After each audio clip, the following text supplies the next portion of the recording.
Hello friends, this is Sagar Gupta and welcome back to Parchim. आज हम part 10 political dynamics का part 1 start करने वाले हैं। इसके अंदर हम chapter 69 political parties, chapter 70 role of regional party and chapter 71 elections पे बेस्ड एमसीक्यूज को डिस्कस करेंगे। So without any delay start करते हैं हम अपनी आज की क्लास को। सबसे पहले देखते हैं अपना previous day question. So question था which among the following is not an all India service. चार ऑप्शंस थे, Indian administrative service, Indian police service, Indian forest service and the last option was Indian revenue service. So इसका correct answer क्या था? Option D, Indian revenue service. Indian revenue service क्यों? क्योंकि Indian revenue service एक तरह की central service है, यह आपको क्लियर होना चाहिए। अब हम स्टार्ट करते हैं अपनी आज के क्लास के साथ एंड पहला क्वेश्चन है, at present there are how many nationally recognised political parties. यानी कि प्रेजेंट में ऐसी कितनी पॉलिटिकल पार्टीज हैं जिनको राष्ट्रीय पार्टी का दर्जा दिया गया है? Option A 6, option B 7, option C 8, option D 9। The correct answer is option C 8। अब ये 8 पॉलिटिकल पार्टीज कौन कौन सी हैं? बहुजन समाज पार्टी है, बीजेपी है, कांग्रेस है, सीपीआई है, सीपीआईएम है, एनपीपी है यानी कि नेशनल पीपल्स पार्टी, एनसीपी है नेशनलिस्ट कांग्रेस पार्टी, एआईटीसी है ऑल इंडिया तृणमूल कांग्रेस, वो ममता बनर्जी वाली पार्टी। सो ये जो 8 पार्टी हैं वो नेशनली रिकॉग्नाइज्ड पॉलिटिकल पार्टीज हैं। Second question, registration of political parties are governed by the provisions of A. Indian Constitution, B. Representation of People Act 1950, C. Representation of People Act 1951, D. Rules of Procedure and Conduct of Business of Lok Sabha. The correct answer is option C, representation of people act 1951। And ये जो act है उसके section 29A में registration of political parties की बात होती है कि कैसे पॉलिटिकल पार्टीज को रजिस्टर किया जाना है। ये सारी चीजें कहाँ लिखी हैं? Section 29A of representation of people act 1951। Third, consider the following statement. ये 2018 में पूछा जा चुका क्वेश्चन है। पहला statement, in the first Lok Sabha the single largest party in the opposition was Swatantra Party. Second, in the Lok Sabha, a leader of opposition was recognized for the first time in 1969. Third, in the Lok Sabha, if party does not have a minimum of 75 members, its leaders cannot be recognized as the leader of opposition. अब क्या correct है? Option A 1 and 3 only, option B 2 only, option C 2 and 3 only, option D all of the above. So एकदम अच्छे से question को पढ़ो and correct answer found out करो। The correct answer is option B 2 only. पहला statement हमारा गलत है क्योंकि जब पहले लोकसभा इलेक्शंस हुए थे तो सबसे बड़ी पार्टी तो कांग्रेस थी और जो सिंगल लार्जेस्ट पार्टी थी ओपोजिशन में वो स्वतंत्र पार्टी नहीं थी। वो कौन सी थी? कम्युनिस्ट पार्टी ऑफ इंडिया यानी कि सीपीआई। सेकेंड स्टेटमेंट हमारा बिल्कुल सही है। लीडर ऑफ ओपोजिशन को स्टैट्यूटरी स्टेटस 1969 में मिला और इनकी जो रैंकिंग है वो किसके बराबर होती है? एक कैबिनेट मिनिस्टर के बराबर। थर्ड स्टेटमेंट हमारा बिल्कुल गलत है क्योंकि किसी पार्टी के मेंबर को लीडर ऑफ ओपोजिशन डिक्लेयर करना है तो उस पार्टी की एटलीस्ट 1/10 सीट होनी चाहिए लोकसभा में। अब 1/10 यानी कम से कम जो है 55 सीट तो उसकी होनी ही होनी चाहिए। यहां लिखा था 75, देयरफॉर ये गलत हो जाता है। So option B 2 only would be our correct answer. Fourth, where was the first EVM used in India. So जो इलेक्ट्रॉनिक वोटिंग मशीन्स होती हैं उनका सबसे पहले इस्तेमाल भारत में कहां किया गया था? किस राज्य में किया गया था? Option A Rajasthan, option B Kerala, option C Tamil Nadu, option D Madhya Pradesh. The correct answer is option B Kerala. And Kerala में जो 1982 बाई इलेक्शंस हुए थे पारावूर असेंबली कॉन्स्टिट्युएंसी के लिए, वहां ईवीएम का पहली बार यूज किया गया था। अब क्वेश्चन ये उठता है कि ये ईवीएम्स क्या होती हैं? सो ईवीएम्स ना एक तरह की इलेक्ट्रॉनिक वोटिंग मशीन होती है जहां वोटर्स को अलग अलग बटन प्रोवाइड किए जाते हैं, बटन के सामने किसी का नाम लिखा रहता है और जिस भी इंडिविजुअल को वो वोट करना चाहते हैं उसके बगल वाली बटन उनको दबानी पड़ती है। ईवीएम की दो यूनिट होती है, एक होती है कंट्रोल यूनिट, दूसरी होती है बैलेटिंग यूनिट। कंट्रोल यूनिट जो है वो रहती है पोलिंग ऑफिसर के पास और बैलेटिंग यूनिट रहती है वोटिंग कंपार्टमेंट में जहां आप जाके वोट करते हो। ये क्या है, ये है बैलेटिंग यूनिट और ये है कंट्रोल यूनिट। ये दोनों जो है एक केबल से कनेक्टेड होते हैं जिनकी यूजुअल लेंथ कितनी होती है, 5 मीटर। सो ये सारी चीजें आपको पता होनी चाहिए। Fifth, find the correct sequence of the election process. So अगर आपको इलेक्शन कंडक्ट करवाना है तो कौन सी चीज पहले होगी कौन सी चीज बाद में होगी ये आपको बताना है। पहला election campaign, second counting of votes यानी मतों की गिनती, third announcement of election schedule, fourth polling day. तो इसका करेक्ट आंसर क्या है? Correct answer is option D. Option D क्यों? क्योंकि अगर आपको इलेक्शन करवाने हैं तो सबसे पहले आप क्या करोगे, इलेक्शन का शेड्यूल अनाउंस करोगे। एक बार इलेक्शन का शेड्यूल अनाउंस हो गया तो फिर जो कैंडिडेट्स होंगे वो नॉमिनेशन का पेपर फाइल अप करेंगे। नॉमिनेशन का पेपर भरने के बाद फिर इलेक्शन कैंपेन होगा ताकि ज्यादा से ज्यादा लोग आपको वोट दें। उसके बाद वोटिंग होगी जिसको हम पोलिंग डे बोलते हैं। एक बार पोलिंग हो गई तो अब वोटों को गिना जाएगा और कौन कैंडिडेट जीता है उस कैंडिडेट का नाम डिक्लेयर किया जाएगा। So correct option would be option D यानी 3142। सिक्स्थ क्वेश्चन, हु नॉमिनेट्स और designates an officer of the government of state as the chief electoral officer. यानी कि जो चीफ इलेक्टोरल ऑफिसर होता है स्टेट लेवल पे उसको कौन नॉमिनेट करता है, कौन डेजिग्नेट करता है? Option A president of India, option B election commission of India, option C governor, option D state election commission. The correct answer is option B election commission of India. और जिस individual को chief electoral officer के रूप में nominate किया जाता है फिर वो वर्क करता है under the direct control of election commission of India. Seventh question. Choose the correct pair. On one side we have Telugu Desam Party, Shiromani Akali Dal, United Democratic Party, Rashtriya Janata Dal. On the other side we have Bihar, Meghalaya, Punjab, Andhra Pradesh. आपको बताना ये है कि कौन सी party किस state की regional party है। So I am giving you 10 seconds for this. Just found out the correct option.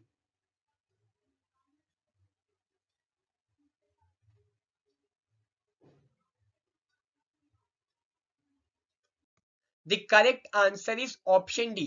क्यों? क्योंकि जो टीडीपी है तेलुगु देशम पार्टी वो कहाँ की रीजनल पार्टी है, आंध्र प्रदेश की। शिरोमणि अकाली दल नाम से ही समझ आता है कहाँ की है, पंजाब की।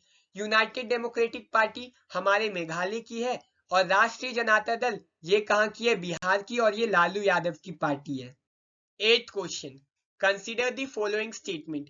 पहला, NOTA is a negative vote, यानी कि जो ईवीएम में नन ऑफ द अबव का ऑप्शन होता है वो एक तरीके का क्या है, नेगेटिव वोट है। Second, Chhattisgarh was the first state to use NOTA option, यानी नोटा ऑप्शन का सबसे पहला इस्तेमाल छत्तीसगढ़ के इलेक्शंस में किया गया था। करेक्ट क्या है? Option A 1 only, option B 2 only, option C both 1 and 2, option D none of the above. The correct answer is option B 2 only. पहला स्टेटमेंट हमारा गलत है क्योंकि नोटा जो है वो नेगेटिव वोट नहीं है। इनफैक्ट नोटा में कितने वोट्स पड़े वो टोटल वोट गिनते समय काउंट ही नहीं किए जाते। सो पहला स्टेटमेंट हमारा गलत है। दूसरा स्टेटमेंट हमारा बिल्कुल सही है। जब 2009 के इलेक्शंस हुए थे छत्तीसगढ़ में तब नोटा ऑप्शन का यूज किया गया था। अब नोटा ऑप्शन की जरूरत क्यों है? बिकॉज नोटा जो है freedom of speech and expression secure करता है हमारा। क्यों? क्योंकि ऐसा हो सकता है कि हमें कोई भी पॉलिटिकल पार्टीज पसंद ना आए, है ना तो हमें ये वाली पार्टी पसंद आए ना वो वाली, कोई भी पसंद नहीं आ रही, लेकिन फिर भी हम वोट करना चाहते हैं तो हम वोट किसको करें? तो इसलिए आपके लिए ऑप्शन है नोटा। अगर आपको कोई पसंद नहीं है तो आप नोटा का बटन दबाओ बट वोट करने जरूर जाओ। Because under Article 19 you have a fundamental right of freedom of speech and expression. आप अपने आप को एक्सप्रेस करो जाके। Ninth, a party is recognized as a national party if it is recognised as state party in how many states, यानी किसी एक party को कितने स्टेट्स में अगर स्टेट पार्टी का दर्जा मिल जाए तो वो नेशनल पार्टी कहलाई जा सकती है। ये क्वेश्चन पूछ रहा है। Okay, so option A 2, option B 3, option C 4, option D 5।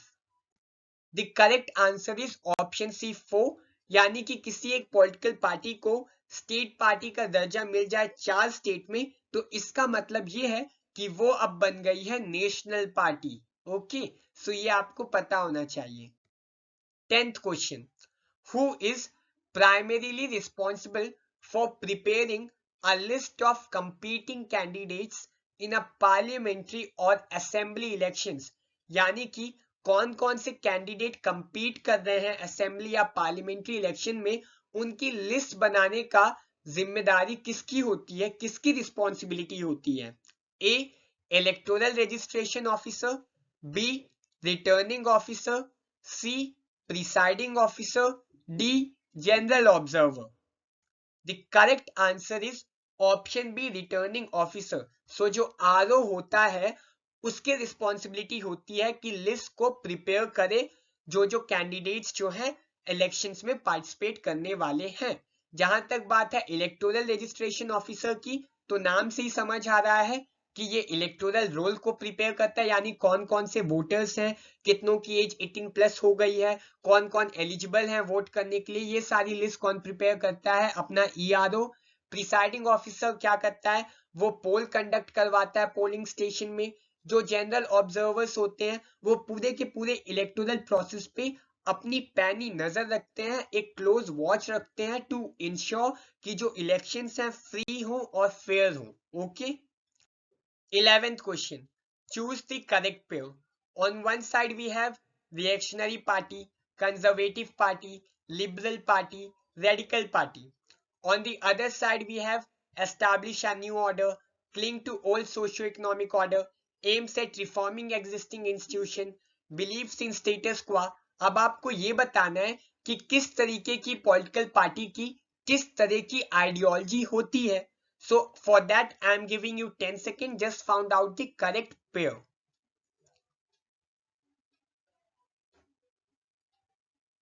The correct answer is option B, क्योंकि जो रिएक्शनरी पार्टीज होती हैं वो चाहती हैं कि जो पुराने जमाने के तौर तरीके थे, सोशियो इकोनॉमिक ऑर्डर था, वैसा कुछ प्रेजेंट सोसाइटी में आ जाए। कंजर्वेटिव पार्टी चाहती है कि जैसा चल रहा है, जो सिस्टम अभी चल रहा है वैसा ही चलता रहे। लिबरल पार्टी चाहती है कि जो इंस्टीट्यूशंस अभी एग्जिस्ट करते हैं उनको चेंज करना चाहिए, उन पे रिफॉर्म्स करने चाहिए, उन पे सुधार करने चाहिए। और जो रेडिकल पार्टी होती है ना, वो चाहती कि जो पूरा का पूरा सिस्टम है ना उसको तो उखाड़ फेंको और इसकी जगह एक नया सोशियो इकोनॉमिक ऑर्डर एस्टैब्लिश करो। सो रेडिकल पार्टी ना एकदम थोड़ा कुछ अलग ही उनका विचार रहता है, थोड़ा एग्रेसिव रहता है। ओके, सो ऑप्शन बी यानी कि 1 का बी, 2 का डी, 3 का सी, 4 का A would be our correct answer. 12th question, the official election campaign ends dash hours before polling closes, यानी कि पोलिंग के कितने घंटे पहले इलेक्शन कैंपेन को बंद हो जाना चाहिए। A 12 hour, B 24 hour, C 36 hours, D 48 hours. The correct answer is option D 48 hours, यानी कि पोलिंग के 48 घंटे पहले आपको इलेक्शन कैंपेन को अपना क्या करना पड़ेगा, खत्म, आप इलेक्शन कैंपेन नहीं कर सकते। 13th, which of the following was set up in pursuance of a definite provision under an article of the Constitution of India? ये 2006 में पूछा जा चुका क्वेश्चन है। क्वेश्चन ये कह रहा है कि इन चारों में से ऐसी कौन सी बॉडी है जिसे संविधान के किसी अनुच्छेद के तहत बनाया गया है। A university grants commission, B national human rights commission, C election commission, D central vigilance commission. So इसका सही आंसर क्या है? The correct answer is option C election commission. Election commission की बात कहां होती है? अनुच्छेद 324 में। ये रहा इलेक्शन कमीशन ऑफ इंडिया का लोगो। जहां तक बात है university grants commission, national human rights commission, central vigilance commission की, तो ये तीनों की तीनों क्या है? Statutory body. सो इनका मेंशन हमारे संविधान में कहीं भी नहीं है। 14th question, consider the following statement. पहला, the candidate of recognised parties requires 10 proposals for filling the nomination, यानी कि किसी रिकॉग्नाइज्ड पॉलिटिकल पार्टी का कोई बंदा है, उसको इलेक्शन के लिए खड़ा होना है, तो उसको कम से कम 10 प्रपोजल चाहिए नॉमिनेशन फाइल करने के लिए। Second, if a party wins 2% seats in Lok Sabha at a by election and these candidates are from 3 seats, such a party would be recognized as national party। क्या स्टेटमेंट यहाँ इनकरेक्ट यानी गलत बताना है? A 1 only, B 2 only, C both 1 and 2, D none of the above। आपको क्या बताना है? गलत। इसका सही आंसर है ऑप्शन सी, बोथ 1 एंड 2, यानी कि दोनों के दोनों स्टेटमेंट हमारे क्या है? गलत। पहला स्टेटमेंट इसलिए गलत है क्योंकि जो रिकॉग्नाइज पार्टी का बंदा है उसको केवल और केवल एक प्रपोजल की रिक्वायरमेंट होती है नॉमिनेशन फाइल करने के लिए।